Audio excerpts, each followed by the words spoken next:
dado que había una empresa que redujo personal y después quiere contratar, recién va a querer contratar más personas, si es que no ha quebrado, cuando vea que la situación va bien durante varios meses. Lo que estamos viendo ahora, y me ha tocado ver varios ejemplos, es que hay empresas que han vuelto a producir como estaban pre-pandemia, pero lo que ocurre es que lo están haciendo con el 70%, el 60% del personal. ¿Por qué? Porque han dicho, ya, ustedes no los despedimos, pero obviamente ha aumentado la exigencia y la productividad de estos trabajadores. Entonces, lo que se da al principio, cuando se sale de una recesión, es que volvemos a los niveles previos, pero con menos cantidad de trabajadores. Para empezar a contratar más trabajadores, el empresario tiene que darse cuenta de que la situación positiva va para largo. Entonces, ahí me conviene contratar más gente. Eso fue lo que pasó tras la pandemia. Sí, eso fue lo que pasó. Pero ahora estamos en otro... Pero en la pandemia, inclusive, lo que se vio, y este es el caso que les menciono, que han vuelto empresas a producir lo mismo, pero con menos gente que lo que había antes de la pandemia. Y ahora viene lo de la recesión, lo cual puede agudizar esto, ¿no? Entonces, lo que tenemos es, cuando el PBI creció fuertemente durante varios años, en la década pasada, en las 2 décadas pasadas, lo que uno llegó a ver en Lima Metropolitana al menos es que el trabajo informal había sido menor que el trabajo formal. Entonces, como que de ahí, de la observación, lo que necesitamos para reducir la informalidad es seguir creciendo, ¿no? Seguir creciendo porque eso, uno, nos permite disminuir la riqueza, la pobreza, que es un factor clave. También tratar de ver el tema distributivo, que es tan problemático en muchos países también. Y de esa forma lo que vamos a lograr es que justamente más gente se integre al mercado laboral y formal, y de esa manera en el sector formal los sueldos son mayores, porque la productividad del trabajador es mayor. Si yo estoy en una empresa informal que tiene poca maquinaria, etcétera, produzco mucho menos que si estoy en una empresa formal que está con más maquinaria, y por tanto el sueldo que me pueden ofrecer es menor, pero lo acepto o me convierto, cuando se precariza el trabajo, me convierto en 1000 oficios, ¿no? El peruano en eso es bastante resiliente, entonces empieza a tener un trabajo más otro y agarra otro trabajo, y entonces está buscando cómo generarse un ingreso. Entonces, eso definitivamente en el corto plazo genera ingresos, pero lo que estamos viendo es que es a costa de la depreciación de la mano de obra, porque la gente se está sobreexigiendo y ahí vienen los problemas de salud, vienen varios problemas. Entonces, lo que vemos es que hay una cadena de cosas. Se pierden empleos, precarización del trabajo, disminuyen ingresos, cierran empresas. Entonces, y por otro lado, cuando hay esta incertidumbre, hay dos cosas en los que básicamente gasta el sector privado: consume o invierte. Los empresarios invierten, pero muchos de ellos lo que están diciendo cuando uno conversa es: oye, ¿y el negocio que vas a poner, la empresa? Mira, todavía no, porque hay esta inestabilidad política en primer lugar, pero a lo que más le tienen, lo que más genera incertidumbre es: viene el niño y no sé cómo va a afectar. Entonces, ¿de qué sentido tiene ahora poner algo si no sé si después voy a quebrar? Entonces, mucha gente ha decidido: espero, saco la plata fuera del país, espero cómo va, y de ahí, en función de eso, voy a ver si tomo la decisión de implementar eso. Y las inversiones foráneas, pues ni hablar, ¿no? Bueno, las inversiones foráneas... Lo menciono porque la presidenta dijo que fue a Alemania para traer inversiones. Las inversiones foráneas, las grandes, no toman en cuenta tanto esos factores. De hecho, hace 2, 3 meses tuve una reunión con inversionistas mineros que están mirando en esta situación al Perú. En América Latina, porque Chile hace poco ha subido el impuesto a la minería, entonces nosotros nos volvemos más atractivos desde el punto de vista tributario.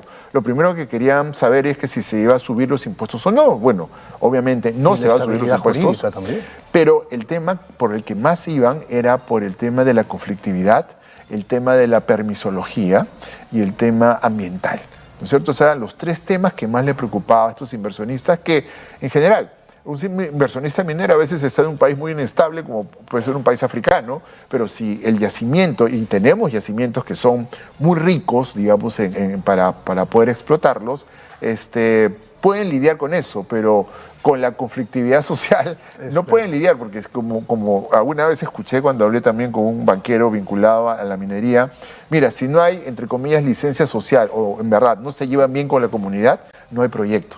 si no hay proyecto, no prestamos plata para construir la mina, ¿no? Entonces, un inversionista grande lo que necesita es una señal clara y que haya un apoyo del gobierno en atraer esta inversión grande. ¿Y por qué digo esto? Porque esas son las señales que necesita el sector privado. Si uno ve que hay un proyecto grande de minería, obviamente uno como pequeño inversionista puede decir, oye, si ellos se están arriesgando, yo también lo hago, ¿no? Y eso es lo que ocurrió con Toromocho, con Las Bambas, con Quellaveco. Y también sé si, por ejemplo, hay estos proyectos vinculados a la agricultura, porque están, digamos, en stand-by lo que es la oferta de tierras de Chinecas, de Majes y de Chavimochic, digamos, eso sería algo que nos permitiría ampliar la frontera agrícola, de mejorar la productividad y de exportar más, ¿no es cierto? Entonces, allá hay varios temas en donde sí se podría hacer algo, en tratar de generar esas señales, porque más allá de eso, creo que el Ministerio de Economía y Finanzas, con muy buena intención, ha sacado este crédito suplementario, pero son factores que no dependen de él. Me dejó entender. La idea es que si las expectativas son adversas, si tenemos un Congreso que puede salir por cualquier lado con una propuesta populista que puede terminar afectando la estabilidad macro, que es lo único en lo cual somos fuertes a nivel internacional, entonces eso ya pone ciertos paños fríos a la inversión.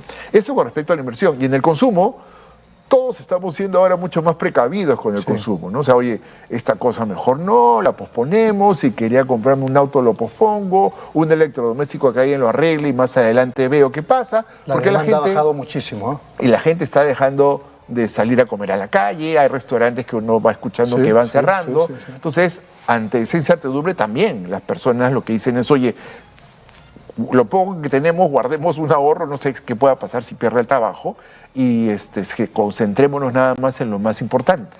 Muy bien, nos piden un ratito una pausa, de acuerdo, doctor Casas, y regresamos para continuar hablando sobre este problema de la recesión y cómo la vamos a enfrentar. Regresamos.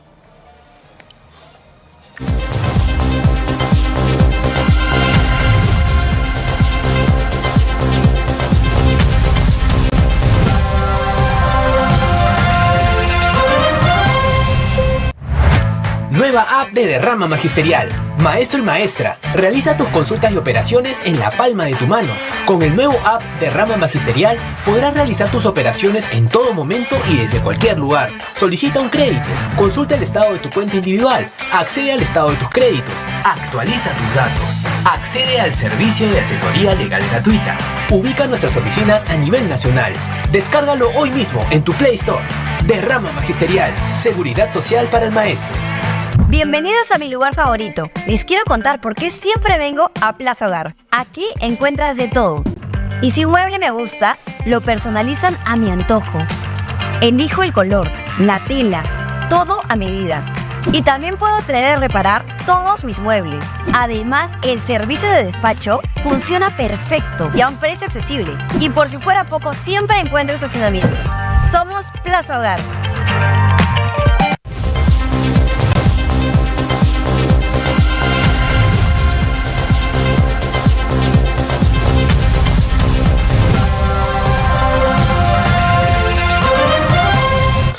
Muy bien, seguimos aquí en Nativa Nos Conecta, esto es Pulso Informativo, estamos conversando con el economista Carlos Casas, como ya dijimos es catedrático de la Universidad del Pacífico y en su momento ha sido viceministro de Economía.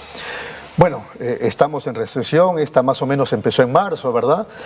Frente a eso, ¿por qué el gobierno ha guardado, no digo que silencio, pero ha mantenido la idea de que sí estábamos en recesión hasta hace unas semanas, nada más en que ya, por decirlo de algún modo, lo ha oficializado?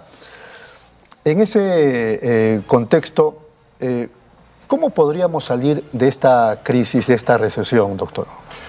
A ver, eso pasa por factores que en muchos casos son extraeconómicos, ¿no? Se necesitaría, desde el punto de vista económico, un impulso fiscal, inclusive un aumento del gasto, pero digamos que el COVID nos ha dejado golpeados en las finanzas públicas, la deuda ha aumentado considerablemente y se está tratando de reducir, que es lo lógico para un manejo responsable de las finanzas públicas. Y además Castillo, se lo menciono porque hace algunos días en Palacio de Gobierno, en el patio de honor, el premier dice que todo este problema económico es responsabilidad del nefasto y corrupto gobierno de Castillo.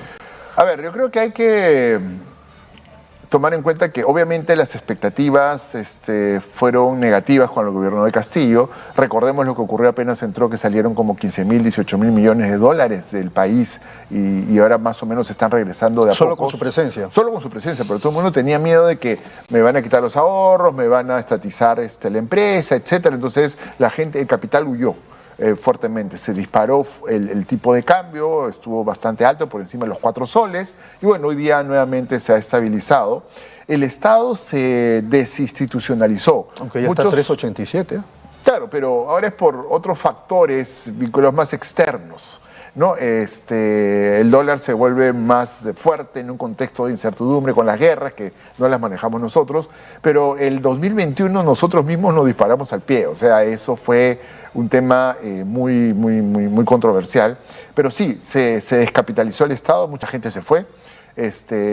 Tengo exalumnos o gente que trabajaba en el sector público que decía no me voy porque hay mucha rotación de jefes, están más en el tema político y nadie está viendo el día a día en lo técnico, en lo que hay que avanzar. ¿Pero eso no ha cambiado mucho o cree que sí ha cambiado? Ha cambiado un poco, se ha cambiado, sí, yo lo puedo decir que ha cambiado. Hay gente que está volviendo, de hecho en marzo ya había vuelto una proporción muy importante de personas habían vuelto al sector público porque veían un poco más de estabilidad, ¿no? Pero digamos, el tema de la inestabilidad política, en el sentido de que siempre está la amenaza de que la presidenta sea vacada o que el Congreso se enfrente, en algunos casos se enfrenta, en otros no, depende de los temas que hay, un poco el desorden que se observa, en el sentido de que muchos de las iniciativas que hay van desde el legislativo, van justamente a proteger a ciertos grupos que, digamos, el transporte informal, la minería informal, ¿no? Entonces, ahí hay un problema que obviamente eso afecta el entorno empresarial y eso es algo que escapa al Ministerio de Economía y Finanzas. Como le decía, la idea sería atraer inversión, un proyecto minero grande, simplificar los trámites que hay. A propósito de lo que está diciendo, que la inestabilidad política y también la inestabilidad económica tiene como uno de los factores, no digo el único, no, uno de los factores, los crímenes contra los manifestantes en diciembre y enero, o usted cree que eso nada tiene que ver con la situación? O sea, con la inestabilidad política, sí, porque siempre está latente la acusación, pero a nivel económico no tanto. O sea, digamos, es un efecto indirecto, ¿no?, que genera esta inestabilidad. Porque, digamos, la reacción empresarial más bien fue, lamentable que haya habido estas pérdidas, que no se repitan. Se pronuncia la Corte Interamericana de Desarrollo, se pronuncia la Organización de Naciones Unidas. Claro, pero, digamos, a nivel de la economía, digamos, había conflictividad antes, hubo fallecidos en algunos casos, pero digamos la economía continuaba, ¿no? Pero ahora tenemos este efecto que el vínculo entre inestabilidad política y la economía es justamente esta conflictividad que se ha usado por esto. Entonces, obviamente hay un efecto indirecto que tiene que ver con la economía, y allí sí los empresarios creo que deberían tratar de aportar un poquito más en el sentido de crear una mayor armonía política, ¿no? Creo que es un rol que les toca jugar como, a ver si le estoy entendiendo, o sea, que participen un poco más en política, que no se pongan tanto de perfil. ¿Algo? Sí, ¿no? Porque, claro, lo que uno percibe a veces es, no, ¿cómo voy a entrar en política? ¿Cómo voy a entrar al sector público? Como que lo ven con desdén. Pero ahí es donde se hacen las cosas, ahí es donde se toman decisiones que afectan a toda la población. Entonces, y a lo que me refiero no es que los empresarios entren como ministros, ni mucho menos, pero sí que el sector privado se involucre en un diálogo de políticas públicas en donde, oye, todos sumemos, ¿no? Porque para mí el gran problema que tenemos hoy día es la falta de institucionalidad y la principal institución que tenemos en el Perú es la desconfianza. O sea, todos desconfían de todos. La sociedad civil, el Estado y las empresas, todos desconfían entre ellos, y si no sumamos esfuerzos, lamentablemente no hay un norte claro para el país, ¿no? Entonces, lo que debemos tener es que se llegue a este consenso, que a veces quiere ser el acuerdo nacional, pero que es una muy buena iniciativa, pero creo que no ha tenido toda la fuerza, pero sí que hay un gran diálogo que nos indica, oye, por ahí vamos a ir, ¿no? O sea, esta es la dirección, y todos empecemos a sumar esfuerzos. Ni de uno ni de otro lado se nota alguien que diga por aquí podemos ir. Sí, No hay nada y más bien cada uno está, creo yo, tratando de ver cómo pasa el día, cómo pasa el corto plazo, cómo salvo el corto plazo, pero no con una visión un poquito más larga. Y ¿no? estamos en recesión. Ya hay algunas empresas que sí lo hacen, etcétera, pero uno no ve claramente que haya como un sector empresarial claramente con estas medidas que se propongan para la visión del largo plazo del país, ¿no? Y a veces, claro, obviamente todos están reclamando ahora que el gobierno tome acciones para frenar la recesión, porque se ve claramente afectados, la agricultura, la manufactura, ¿no? Estamos viendo la construcción también. Sí, claro. Entonces todos los gremios están en su derecho de reclamar. Usted mencionó salud. Antes de la pandemia la salud estaba por los suelos y eso se demostró cuando la pandemia, ¿verdad? Y ahora, por las informaciones que vamos recibiendo, etcétera, etcétera, de los especialistas, del propio gobierno que lo reconoce, seguimos con los pantalones abajo respecto de la salud y cómo enfrentamos eso ante el fenómeno del niño que también está en ciernes. Claro, y ahí entra un tema de desigualdad también, ¿no? Porque... Y en ese contexto de la situación de salud, te estoy hablando de tiempo atrás, no estábamos en recesión. No, y claro, cuando viene la recesión y cuando viene la mayor vulnerabilidad de las personas y se viene el fenómeno del niño, el sistema de salud soporta una mayor presión, como ocurrió con el COVID. Pero yo leí ahora, por ejemplo, que las clínicas, o sea, el sector privado, las clínicas les ha ido muy bien. O sea, la gente ha priorizado la salud. Pero el problema es que el Estado, al no ofrecer una cobertura buena, entonces la gente lo que hace es prioriza el tema de la salud, entonces acuden a las clínicas donde pueden estar mejor atendidos, con mejor oportunidad, pero ahí estamos viendo, ¿no? A las clínicas les fue muy bien durante la pandemia. Hasta ahora yo conozco gente, no sé si usted, que sigue pagando. Sí, había cuentas miles grandes. Y miles de soles, doctor. O sea, pero digamos, eso no creo que sea culpa de las clínicas, es culpa de la mala cobertura que tiene el nivel nacional en cuanto a tener esos equipos, ¿no? Porque esos equipos son caros y, o sea, yo tenía familiares también en UCI, bueno, tenía la cultura del seguro que también falta desarrollar aquí en el Perú, entonces no fue tan fuerte el De acuerdo, pero costo. también digo, yo felizmente no tengo ideología política igual que usted, también digo, oye, por un ratito, el Estado en una situación como la que vivíamos, lo de la pandemia, que en el mundo afectaba y aquí en el Perú mucho más con la cantidad de muertos que teníamos todos los días, el Estado podría haberle dicho a las clínicas, oye, no te pases, no le cobres tanto, pues tus tarifas ponle un precio social. ¿Cómo es posible que la gente, doctor, haya estado vendiendo sus casas, sus carros, todas sus pobrezas para poder ser atendidos? Sí, bueno, a ver, también hay un tema... No sé si la palabra es regulación, no sé si la Constitución lo consigna, pero el Estado debió decirle a la clínica, no puedes aprovechar esta circunstancia donde la gente se está muriendo. Pero ahí hay que analizarlo un poco más frío porque es un tema de oferta y demanda.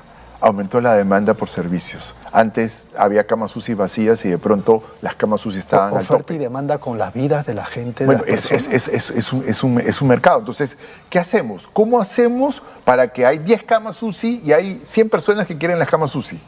¿Se las podemos dar? ¿Cómo se las asignamos? El mercado lo que nos indica es, bueno, el tema va por precios. Entonces, ¿pero cómo hago eso? Controlando precios, eso desincentiva a las clínicas a poner más camas UCI. Lo que debió hacer el gobierno, a mi entender, es, oye, los hospitales aumentemos la capacidad de las camas UCI, aumentemos la capacidad de poder hacerlo, porque las clínicas tenían un espacio limitado, pero todo el mundo pugnaba y decía, pago lo que sea por salvar a mi familiar. Pero ahí es donde está el tema de cómo enfrentar eso, es aumentar. Mientras se construye una clínica nueva para que hubiera más, no hubiera podido hacer. Las clínicas tienen un espacio, y he visto los espacios UCI, y ya no entraban más camas en ese momento. Entonces, el Estado debió reaccionar teniendo más camas UCI, mejores doctores pagados, más personal de salud, que hubo mucha gente que hizo un muy buen trabajo y que se sacrificó y están exhaustos, pero ahí se veía el abandono del Estado como no generaba esta oferta. Para terminar, doctor, entonces estamos en recesión, el crédito suplementario no es suficiente. ¿Qué es lo que se podría hacer? Si usted, digamos, tuviera la posibilidad de estar cerca del ministro Contreras, ¿qué recomendaciones le daría? Es siempre bien difícil ponerse de general y habiendo estado en el MEF, ¿no? Pero una de las cosas que sí es tratar de obtener o apoyar un gran proyecto de inversión, tanto de infraestructura como de minería, ¿no? La minería pesa poco en la economía, pero sí siempre es una señal importante y contribuye con la recaudación. Y por otro lado, tener un plan post-niño, ¿no? Porque ahorita, por más que diga, lo que diga es como si usted le diga, invierta en Piura, uno va a decir, y hasta le da todas las facilidades, por más que no las facilidades, no va a invertir en Piura, en Tumbes, porque oye, se viene el niño y se puede llevar todo lo que hago. Entonces, más bien, tener un plan post-niño, ir preparándolo desde ahora justamente para darle impulso, porque va a venir, o sea, ojalá no ocurra, pero una vez que pase el niño, si hay pérdida de infraestructura, va a venir una etapa de reconstrucción. Por eso Y creo que puede usted generar menciona un el impacto. 2026 como una etapa de recuperación, más o menos. No, yo digo que hasta el próximo año vamos a tener problemas, ¿no? Otro analista menciona hasta el 2024 va a estar 2026. negativo. Todo el 2024, digamos, va a ser bastante incierto. Entonces, ese es el punto. Tenemos incertidumbre climática, incertidumbre económica, incertidumbre política, y en la incertidumbre tratar de tener un pronóstico de cuánto vamos a crecer, en verdad yo no le creo a nadie. Quiero ser honesto, porque en verdad pueden ocurrir muchas cosas. Y en medio de todo esto tenemos que hay un conflicto en el Medio Oriente que nos puede elevar el precio del petróleo y nos puede encarecer nuevamente los productos, porque eso está cerca del canal de Suez. Alguien bombardea el canal de Suez y ahí vamos a tener un problema y la inflación nuevamente va a empezar a ser alta, y la respuesta de los bancos centrales va a ser subir la tasa de interés, lo cual encarece el crédito y también afecta la inversión y afecta el consumo. Entonces, los riesgos que tenemos lamentablemente como economía peruana son tanto internos como externos y que no los manejamos en muchos casos, ¿no? Entonces, creo que ¿El habría rebote que en pensar qué más año en lo eso. tendremos? ¿El 2025? Si pasa el niño, puede ser que a finales de 2024 podríamos tener una recuperación. Esa es su proyección, doctor. Eso, digamos, lo que yo no quiero dar un número porque es, creo, muy poco serio dar un número en este caso, con tanta incertidumbre, pero sí que la tendencia en la recuperación empiece hacia finales de 2024. Terminamos con esto. ¿Y qué le dice a la población en este momento? ¿Hay que cuidar la platita? ¿Hay que tener cuidado con...? Obviamente hay que ser muy prudentes en el gasto, ¿no? Creo yo que hay que priorizar cuáles son los principales rubros: alimentación, vestido, reforzar las viviendas en zonas de lluvia. Creo que todo el mundo debería estar priorizando ahora justamente esos gastos. Nadie sabe si en Lima va a haber una gran lluvia. Y si en Lima hubiera una gran lluvia de un par de horas, Lima quedaría inundada. O sea, Lima es bastante vulnerable para eso. Entonces, hay que buscar mecanismos cómo protegemos nuestras viviendas, ¿no? Esa es la prioridad. Y después, tener un fondo de emergencia por si acaso nos afecta fuertemente el fenómeno del niño. Ha sido muy amable, doctor. Muchas gracias. Gracias. Ha sido el economista Carlos Casas. Vamos de inmediato a la pausa. Regresamos.